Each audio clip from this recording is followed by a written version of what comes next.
Hello, my name is Gerardo. I am a physical therapist at Patterson Physical Therapy for the last 2 years. I graduated in 1991. I have done my career in inpatient rehab and I'm now in outpatients and have developed my specialty in spine and manual therapy. Today we're going to talk a little bit about posture, how maintaining proper posture prevents pain and helps with pain management in the spine and in many joints in the body. Posture is unique to anybody, it's part of your personality, but when we drop it, when we have problems with the posture, then problems will arise, particularly with spinal pain. So I'm going to talk about the proper way to stand and the proper way to sit. There is some general rules that we need to follow, and you need to do the best that you can. So I'm going to explain the proper way to sit. What I tell my patients most of the times is that whenever you sit, make sure that you scoot back. So, in other words, scooting your booty, scoot back as much as you can, because the more contact you have between the thighs and the surface that you're sitting, the more stability for your pelvis. Because if you're sitting in the middle of a chair, you might end up like my son playing Xbox. That tilts the pelvis back, that flattens your back. So when you tilt the pelvis back, you're going to disengage the facet joints that normally transmit 30% of your body weight, and you're going to put all your weight in the disc, and that's going to cause irritation of the disc and then spinal degeneration that can pinch a nerve root, and then you can send pain from the back to the leg. So that will be not good. You also need to prefer a chair where the hips are higher than the knees. In this example, my knee is too high. So I'm going to try to build up the height of a chair with a pillow or with some cushions. And I don't think this is enough, but the idea is that as I'm a tall guy, that when I sit, as I put my feet flat on the floor, the hips are higher than the knees.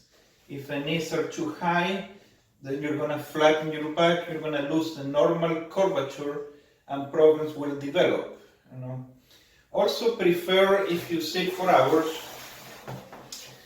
at work or anywhere or in a long drive, you need to have a chair that swivels. Obviously that's not in a car, but if you're at the office, you need a chair that swivels because you need to prevent spinal torsion. The spine does not like torsion or twisting in general, So a swivel chair at a desk with the hips higher than the knees, that is the advice.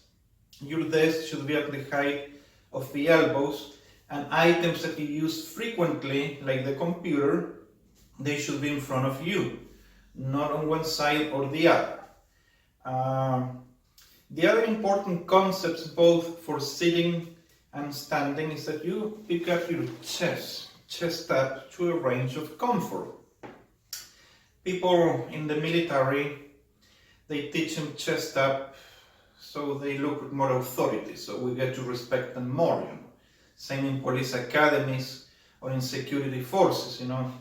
Research says that people that keep the chest up for longer, they have less incidence of spinal surgery because the chest up puts the head, the neck, the shoulders, and even the low back in the right position to heal. So of course you need to do this progressively. I cannot tell you sit and stand like a soldier from one day to the next. But each day a little bit more. Some of my patients will stick red dots in the kitchen, in the car, in the areas of the house that they visit frequently to remind them to do this postural alignment, to remind them to at least pick up the chest. So follow those principles also when you drive. When you drive your car, get in the car, scoot back. If you have a feature that raises the hips of the car so the hips are higher than the knees, go for it. If not, you can build it up with cushions or pillows or anything, Then you pick up the chest to a range of comfort, and you can recline yourself to a range of comfort, but with the chest up. You may end up to slide that seat forward so you drive like a limo driver in England, nice and elegant. Because if you go driving like this all the time, you're going to end up in the physical therapy every day of your life, So remember the principles of postural alignment. When it comes to standing, I always do my best to distribute my weight equally between the two legs, I do not favor one leg or the other. When I look at people in church singing the songs, they start pretty good, but in less than 30 seconds they have shifted to one side. Then they usually bend the knee and then they'll drop it from here. They'll end up standing like my teenage daughter, really cool, but not good for your back, because that's going to create lots of problems.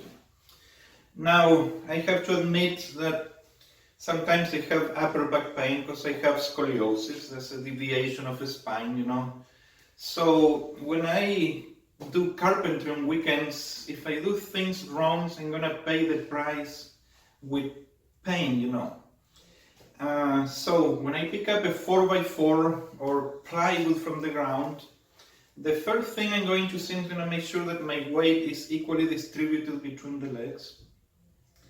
And I will pick up my chest to a range of comfort. And then I'm going to recruit my core. Now, what is the core? The core is basically 2 or 3 things, but basically it's the deepest of the abdominals.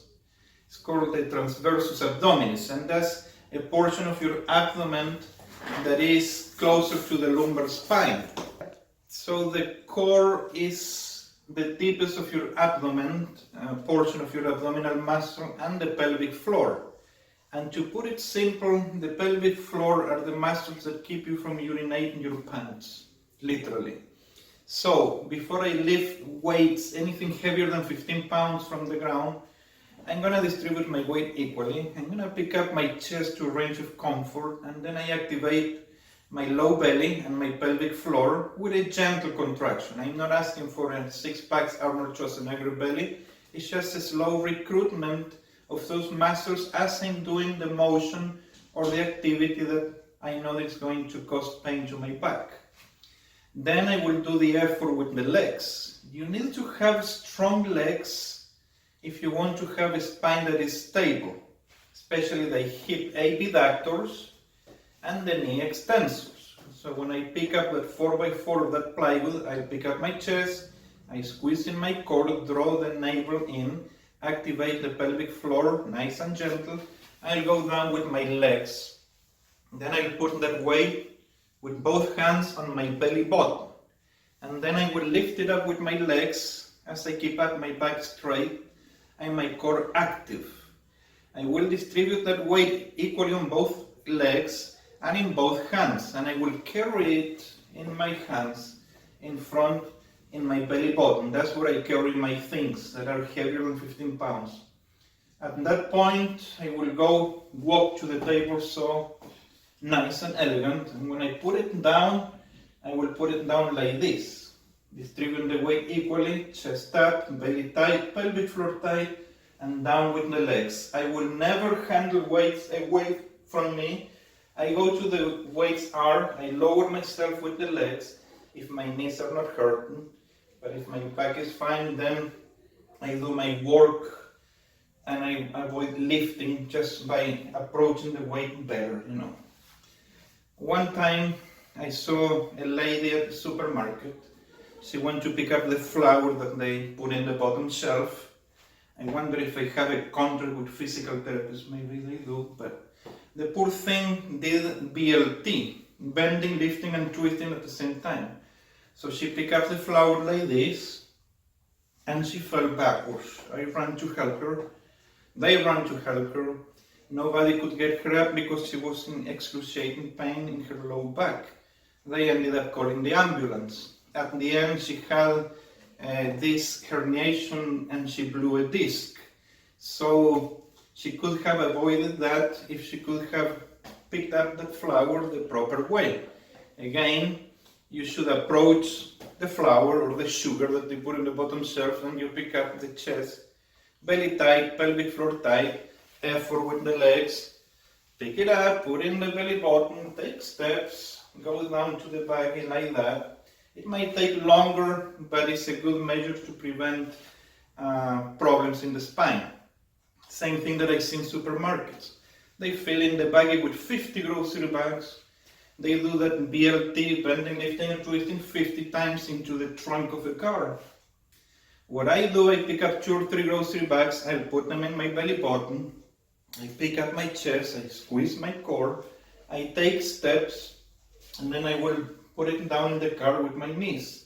If I need to reach deeper in the trunk, I will shift weight in my legs, but still with the chest up and my core tight. And I do not do bad leverage by holding those weights away from me. I always go with the weight with me, if you can understand that. Another important issue that has to do with posture is wearing the proper shoes. In this country, we're always walking on concrete, unless you're in your backyard or your front yard, or unless your house is built in a platform of wood, but most of them are not. So even at the office, we're always walking on concrete. So I don't know if we can see my shoes here. It doesn't matter which brand, but I always wear a big rubber sole, and I wear a good support for my ankles, so my ankles do not draw in, So thick rubber soles and an ankle support is recommendation, and for that the tennis shoes is the best, but they need to have that cushioning and they need to have that support for the heel. Otherwise we're going to be receiving too much impact, ground reaction forces, and in this country we're having an epidemic of plantar fasciitis, knee, hips and low back pain because we're not wearing the proper shoes. Another tip for my patients that I give is something that is not part of our culture here. And what is that? It's something that we do back home in Argentina. In provinces, most of the people take a nap. They take a 20 minutes nap, actually mandated by the government and up to the employee to take it or not. But they have lunch, then they have nap time. If you hire people, you're supposed to have stretchers for your employees to lie down. Here we see it like laziness, and it could be understandable, but it's just 20 minutes. It's not to sleep, it's to lie down. What happens is that we're taller in the morning than what we are at the end of the day. The disc in the spines loses water. That's why we shrink as the day goes by, And that's another good reason to stay hydrated, and hydrated with water, because the disc in the spine likes water. So when you lie down, you're actually decompressing the spine. You can simply do spinal decompression therapy just by lying down during the midday, so that this will recuperate its height, and that will separate the vertebrae. That will separate the facet joints, so that's going to give you less spinal pain. But it's also good to decompress the nerve root in case you have radiculopathies with pain going down to the legs. So taking a short nap will be important. I have written notes for my patients, so the employer lets the employee lie down for a few minutes if the employee takes a mat to work, as it's not part of our culture, so the person does not get fired from the job, But in my case, in my experience, patients that take a short nap, they have less incidence of spinal pain. So I think that's always a good tip. Well, I hope this information was useful to you, and I strongly believe that any good physical examination starts with an examination of your posture. Here at Patterson Physical Therapy, we invite you to come to see what specific postural problems you have, and then we customize the proper postural advice and proper exercises for your specific problems. So you can call us anytime, ask for an appointment, and we'll see you there.